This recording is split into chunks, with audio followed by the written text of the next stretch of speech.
সবাই বলেন যদি সংসারে কিছু জয় করতে চাও তাহলে নিজেকেই পথপ্রদর্শক হতে হবে।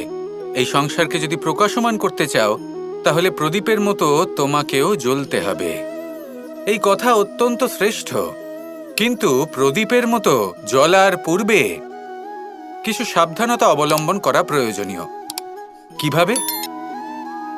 ভেবে দেখুন, চারিদিকে অন্ধকার, আমার প্রকাশের প্রয়োজন। সেই ক্ষেত্রে যদি আমি একটি দীপক প্রজ্বলিত করি তাহলে চারদিক প্রকাশমান হবে, আমার ভালো লাগবে।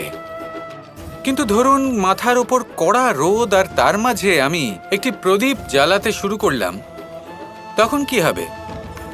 আমি নিজেই বুঝতে পারবো যে আমি মূর্খামি করছি। মাটির প্রদীপ, তেল, প্রচেষ্টা, সময়, এই সব কিছু নষ্ট করছি। সেই জন্য মনে রাখবেন, জীবনে পরিশ্রম করা প্রয়োজনীয়, কিন্তু পরিশ্রম কোথায় করতে হবে, কতটা করতে হবে, সেটা মাথায় রাখা আরও প্রয়োজনীয়। আসুন আমার সাথে ভালোবেসে বলুন, রাধা রাধা।